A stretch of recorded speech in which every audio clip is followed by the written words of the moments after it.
Good morning, students. Today we will discuss figure of speech. As you know, it is very important part of language and literature and very helpful to the students of class 9th, 10th, 11th and 12th. First, we'll know the definition of figures of speech. A figure of speech is a literary device in which language is used in an unusual or figured way in order to produce a stylistic effect. Literature is riddled with figures of speech because figures of speech make language colorful and complex. Language that has other meaning than its normal definition. In other words, figures of speeches rely on implied or suggested meaning rather than a dictionary definition. Figures of speech make up a huge portion of the English language, making it more creative, more expressive, and just more interesting. Now we'll discuss about types of figures of speech. So first one, alliteration. An alliteration is a poetic technique or literary stylistic device where a series of words in a sentence have the same first consonant sound. Example: Sally sells seashells by the seashore. Peter Piper picked a peck of pickled peppers. The beautiful bouquet blossomed in the bright sun. Come and clean the chaos in your closet. Go and gather the green leaves on the grass. Please put away your pants and practice the piano. We can see here in all sentences the same letter is being repeated again and again. So accordingly, it will be alliteration. Okay, so the use of the same letter or sound at the beginning of words that are close together, that will be alliteration. Okay, we are moving to the next, that is simile. A simile is a figure of speech that makes a comparison showing similarities between two different things. Examples: the glow of the tube light was as bright as sunshine. Second, at exam time, the high school student was as busy as a bee. Third one, the beggar on the road looked as blind as a bat. Fourth one, when the examination finished, the candidate felt as light as a feather. Next, you were as brave as a lion. And the last one, they fought like cats and dogs. You can see comparison in all the sentences, but it should be compared by like or as. Only then that it will be fulfill the condition of simile. So simile is an expression which describes a person or thing as being similar to someone or something else. Next is metaphor.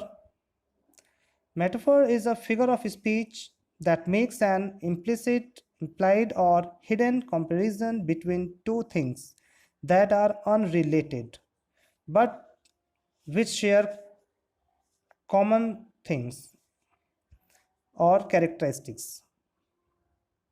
Now we can see examples here. Franklin has a heart of gold. Her voice is music to my ears. He is a walking encyclopedia. Laughter is the music of the soul.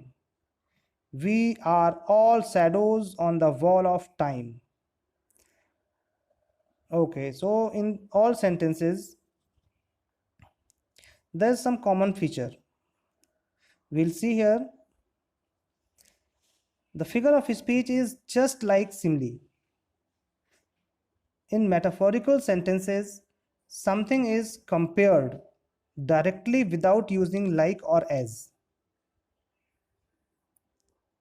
Metaphor is a word or phrase that is used in an imaginative way to show that somebody or something has the same qualities as another thing. Okay, next one, hyperbole. Hyperbole derived from a Greek word meaning overcasting. It is a figure of speech that involves an exaggeration of ideas for the sake of emphasis. Examples: my grandmother is as old as the hills. Your suitcase weighs a ton. She is as heavy as an elephant. I'm dying of shame. I'm trying to solve a million issues these days. He saw a man as tall as power pole. And the last one, he saw his childhood friend after ages. We can see in these sentences the exaggeration of ideas, which is quite impossible. Okay, next one. Next is irony. It is a figure of speech in which words are used in such a way that their intended meaning is different from the actual meaning of the words. It is the difference between appearance and reality. So here are some examples. I posted a video on YouTube about how boring and useless YouTube is. The doctor is as kind-hearted as a wolf. The desert was as cool as a bed of burning coals. You can read all the examples here. So we can say an unusual or unexpected part of a situation that seems strange or amusing. That is irony. Okay, next one, paradox. A paradox is used to challenge the mind and make you think about the statement in a new way. The statement uses two opposite words that contradict one another. Okay, now examples. You can save money by spending it. I know one thing that I know nothing. This is the beginning of the end. Here are the rules. Ignore all rules. I only message those who do not message. Your enemy's friend is your enemy. I am nobody. Or last one, wise fool. So here, paradox, a situation or statement that seems impossible or is difficult to understand because it contains two opposite facts or characteristics.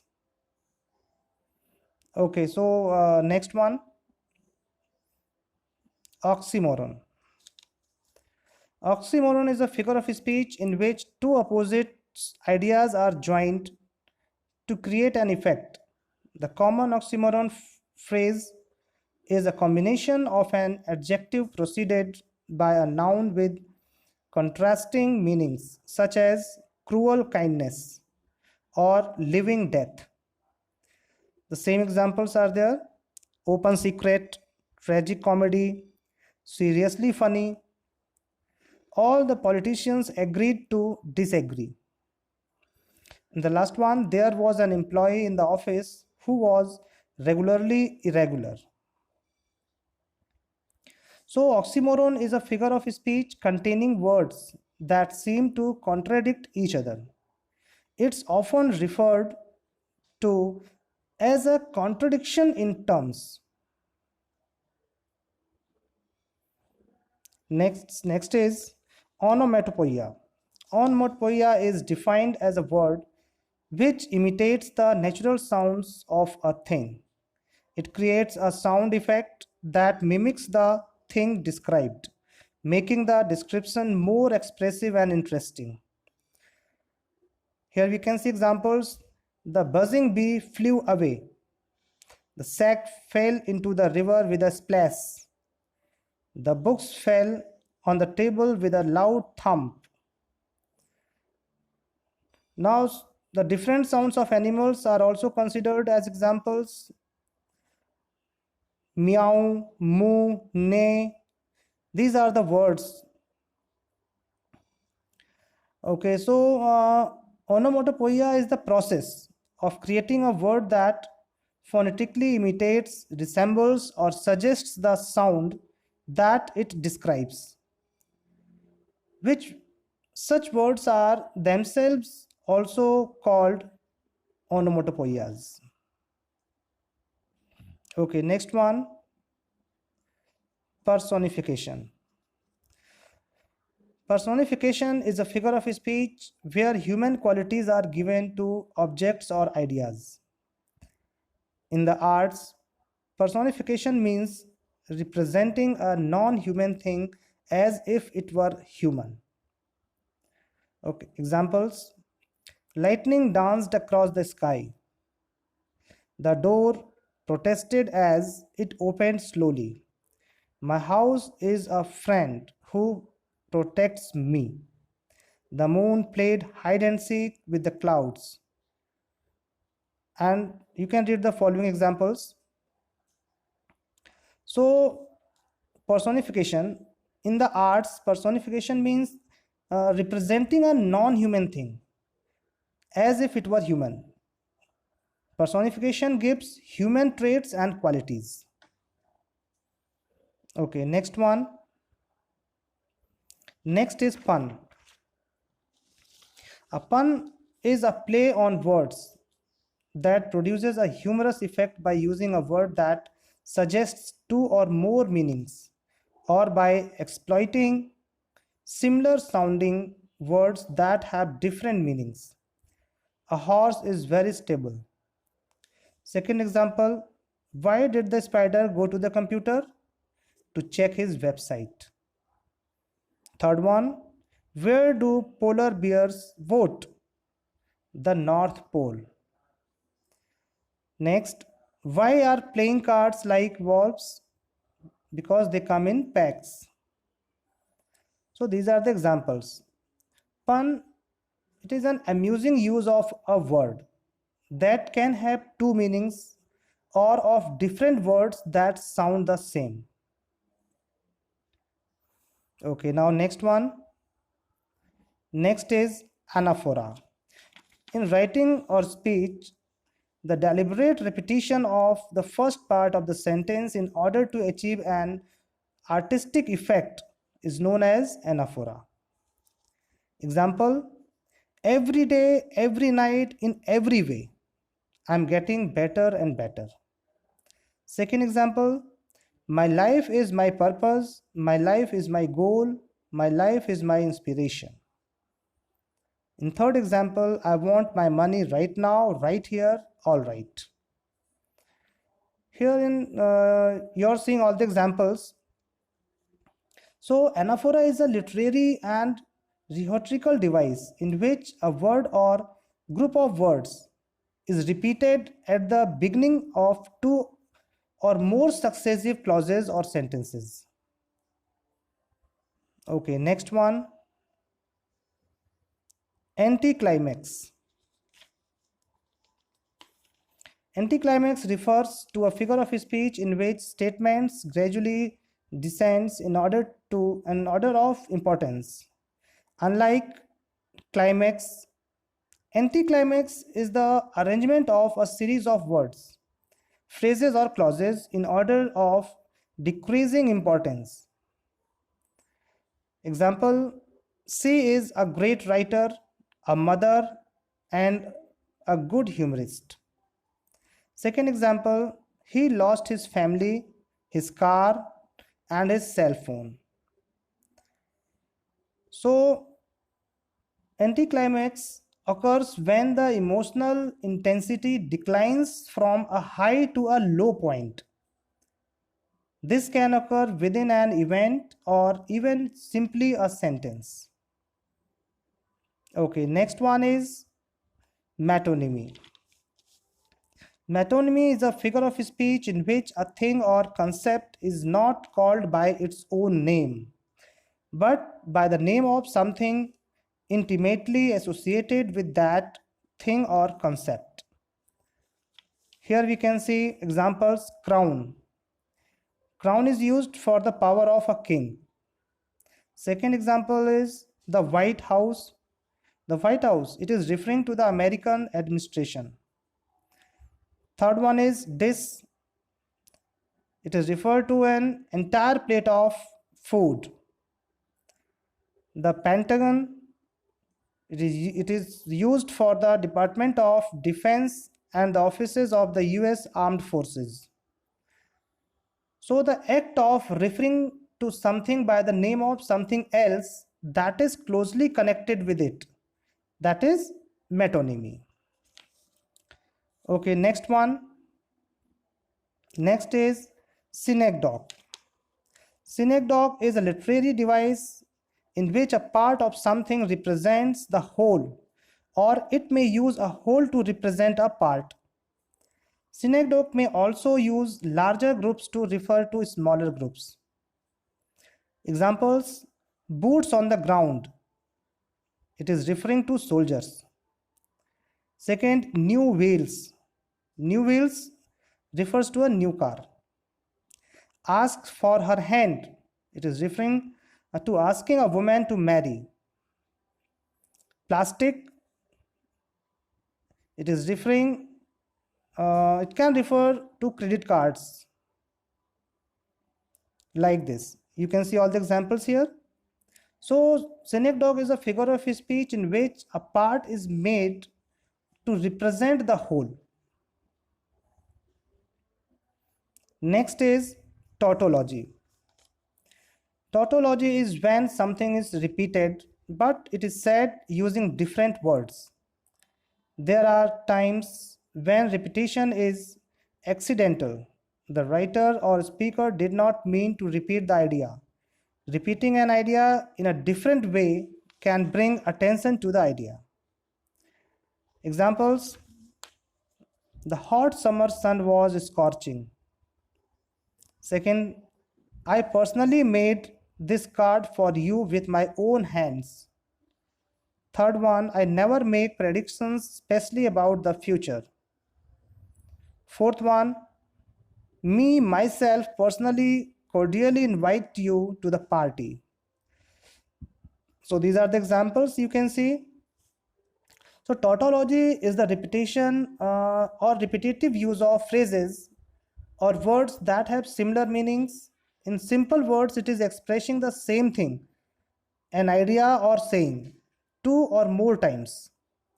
In all sentences, two or three such words have been used that are pointing out the same feeling or expression. Okay, next one. Euphemism. Euphemism is a polite expression used in place of words or phrases that otherwise might be considered harsh or unpleasant to hear. Euphemisms are used regularly. We can see examples here. Passed away. It is said instead of died. Correctional facility instead of jail. Third one, departed instead of died. Fourth one, differently abled instead of handicapped or disabled. Fourth, remedial instead of special needs or developmental. And the last one, short-sighted or visually challenged. So here, euphemism is a word or phrase used to avoid saying an unpleasant or offensive words. As senior citizen, we can say senior citizen to any old person, like that.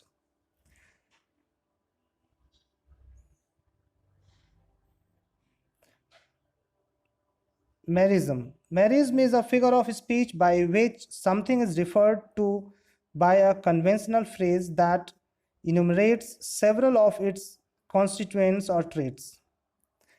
We can see examples: flesh and bone. It is referring to the body. Second one, search every nook and cranny.